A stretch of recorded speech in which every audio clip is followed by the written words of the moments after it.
Requirements we talked about concerning the requirements of successful translator.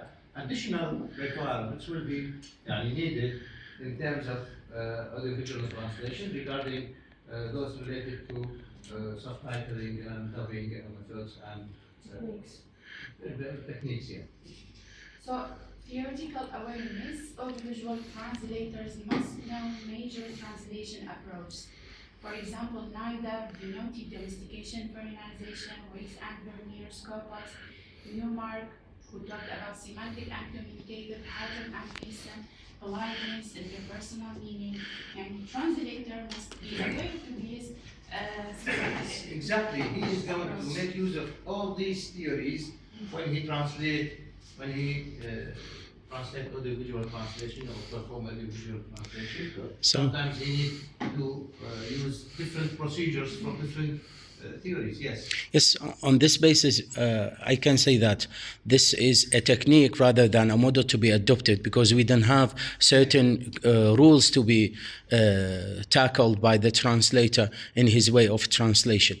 But he can make use of other models in order to use them.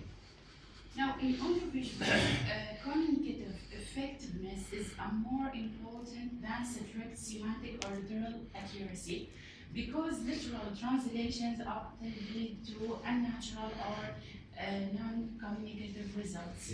Yeah. So it will be nearer to those manipulation school, let's say, okay, in which the translator sometimes make some interventions, okay, in order to make it suitable for his audience. Yes. Now we will talk about subtitling. Subtitling is the rendering of spoken dialogue into written text displayed on the screen in synchrony with the original audiovisual message. It operates within multimodal constraints and must remain clean, readable, and aligned with the film's timing. Key differences between written translation and subtitling. Now, viewers can directly compare the original audio with the subtitle, unlike written translation.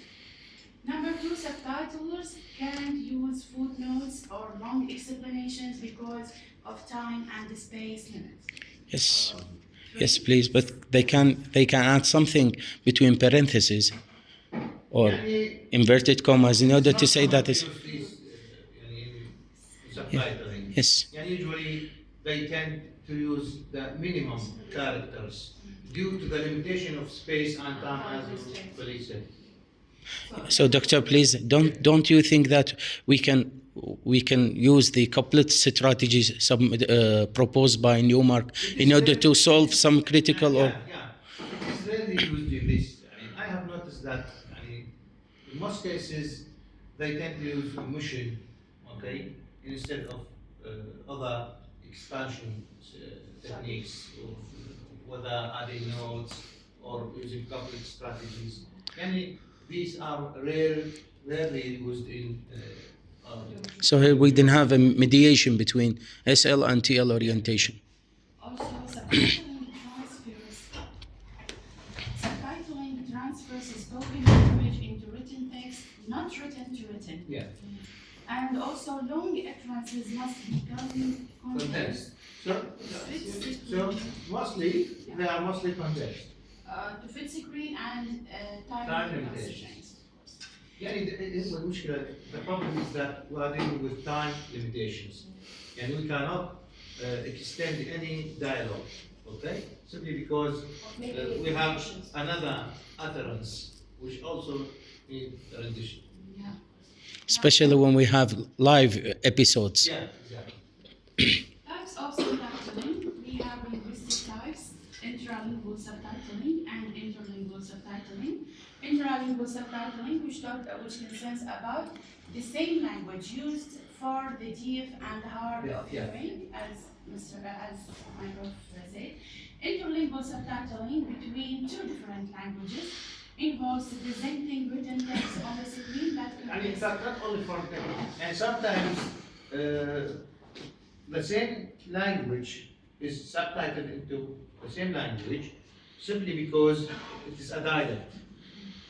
dialect, and those listeners are given the standard language in order to understand what is said in a certain dialect. Maybe for educational purposes, or to those who have some problems related to hearing the voice.